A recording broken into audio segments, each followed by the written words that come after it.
Hello everyone, कैसे हैं आप सब। उम्मीद करती आप सब ठीक होंगे। तो आज मैं एक बहुत इंटरेस्टिंग टॉपिक पे वीडियो लाई हूँ। आरआरबी एनटीपीसी अंडर ग्रेजुएट 2025 का अभी जो एग्जाम हुआ था 7 अगस्त को, फर्स्ट शिफ्ट का लेकर आई हूँ एनालिसिस। बहुत इंपॉर्टेंट, बहुत हेल्पफुल आप लोग के लिए। वैसे तो अभी तक आप लोगों ने अपनी तैयारियां पूरी कर ली होंगी, लेकिन ये एनालिसिस सिर्फ एक रिवीजन टाइप होता है आप लोग के लिए। यही नहीं कि सिर्फ इन्हीं को पढ़ के जाओ, बाकी कुछ मत पढ़ के जाना।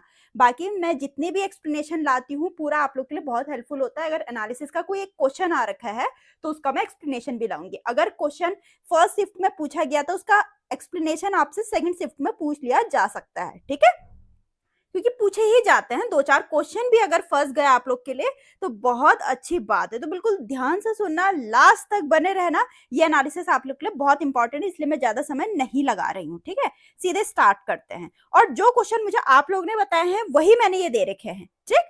तो अगर पहला देखते हैं क्या आया था, भारत के 26वें मुख्य चुनाव आयुक्त कौन है। तो मुख्य चुनाव आयुक्त, चीफ इलेक्शन कमिश्नर कौन है, वो भी 26वें नंबर के ज्ञानेश कुमार। मैं सीधे क्वेश्चन आंसर बता रही हूँ, ज्यादा समय नहीं वेस्ट कर रही हूँ, ठीक है। फिर है इंपीरियल बैंक ऑफ इंडिया का एस्टैब्लिशमेंट कब हुआ था, 27 जनवरी 1921 को। ये तो क्वेश्चन पूछा गया है आपसे, एक्सप्लेनेशन में कुछ भी पूछा जा सकता है, ठीक। जैसे कि it was done by merging 3 presidency bank into 1 single bank, bank of Bengal, bank of Bombay, bank of Madras. पूछ सकते किन तीनों का मिलकर बना हुआ है।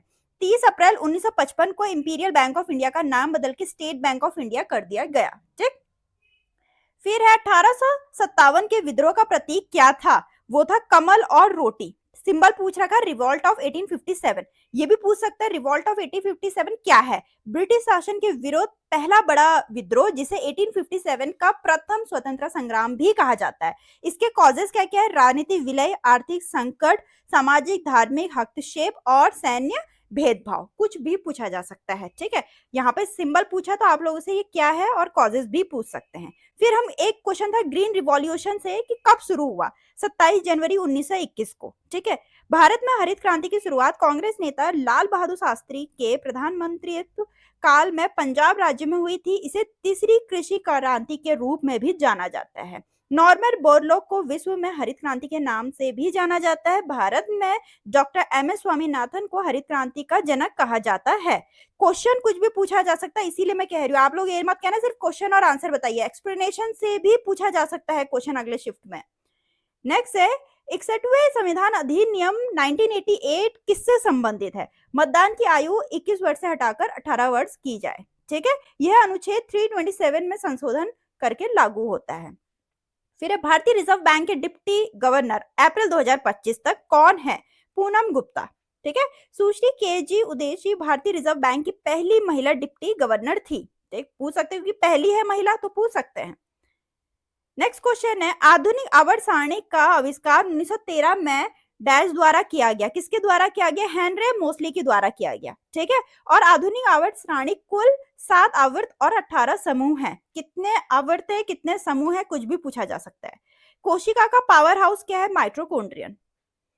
क्योंकि क्वेश्चन, हाँ सबसे पहली बात मैं आपको बता दूं, क्वेश्चन लेवल तो मॉडरेट है और क्वेश्चन हिस्ट्री से भी पूछे गए, पॉलिटी से भी, इकोनॉमी से भी, कंप्यूटर से भी पूछे गए, साइंस से भी, स्टैटिक जीके से भी, हर एक क्वेश्चन पूछे गए, इसलिए सब मैंने इंक्लूड कर रखा है। नेक्स्ट है डैश में हुमायूं मुगल सम्राट का शासक बना 1530 में, ठीक है। तो हुमायूं का देखते हैं 1530 से 1540, फिर अगेन बनना 1555 से 1556। वर्ष 1530 में वह अपने पिता मुगल साम्राज्य के संस्थापक बाबर के बाद मुगल क्षेत्रों के दूसरे शासक के रूप में दिल्ली की गद्दी पर बैठे। फिर हुमायूं ने मुगल क्षेत्रों को शेरशाह सूरी से खो दिया, लेकिन 15 साल बाद 1555 में पुनः प्राप्त कर दिया। फिर 14 जनवरी 1556 को हुमायूं की मौत हो गई। फिर 38वें राष्ट्रीय खेल 28 जनवरी से 14 जनवरी 2025 तक किन राज्यों में आयोजित किए गए। अब क्वेश्चन कुछ भी पूछा जा सकता है या फिर पूछा गया था, मैंने सिर्फ यहाँ पे ये इंक्लूड कर रखा था। मुझे ये बताया गया कि 38वें राष्ट्रीय खेल के बारे में आया, तो मैंने पूरा इंक्लूड कर दिया कि कब से कब शुरू हुआ, कहाँ हुआ, उत्तराखंड में, विनर कौन था, सर्विसेज, ठीक। क्योंकि कुछ भी पूछा जा सकता था। नेक्स्ट है वर्ल्ड ट्रेड ऑर्गेनाइजेशन, विश्व व्यापार संगठन का मुख्यालय कहाँ है, स्विट्जरलैंड के जिनीवा में 1995 में फाउंड हुआ था। फिर सबसे पुराना वेद कौन सा है, ऋग्वेद है। 4 वेद है, ऋग्वेद, सामवेद, यजुर्वेद, अथुर्वेद। जिसमें सबसे पुराना कौन सा है? ऋग्वेद है। ठीक, इसमें से ऋग्वेद सबसे प्राचीन और अथर्ववेद सबसे नया है। नया भी पूछ सकते हैं कौन सा है। फिर है मानव रक्त का पीएच मान क्या है? 7.35 से लेके 7.45 के बीच में है। ठीक है, फिर आउटपुट डिवाइस है। क्वेश्चन आया था आउटपुट डिवाइसेस। अब क्वेश्चन ये भी पूछा जा सकता है कि इनमें से कौन सा आउटपुट डिवाइस नहीं है या इनमें से कौन से इनपुट डिवाइसेस नहीं है। तो मैंने इसीलिए सारे आउटपुट डिवाइसेस, सारे इनपुट डिवाइसेस के बारे में आपको बता दिया, क्योंकि कंप्यूटर का क्वेश्चन है, कुछ भी पूछा जा सकता है। आउटपुट डिवाइसेस कौन कौन से हैं? Monitor, display, screen, printer, speaker, headphones, projector, plotter, Braille, reader, ये सारे आउटपुट डिवाइसेस हैं जिनको हम फिजिकली टच कर सकते हैं। इनपुट डिवाइसेस कौन से हैं? Keyboard, mouse, joystick, light pen, track ball, check, scanner, graphic tablet, microphone, magnetic ink, card reader, optical character reader, barcode reader, optical mark reader. ठीक, नेक्स्ट है एक अश्व शक्ति कितने वॉट के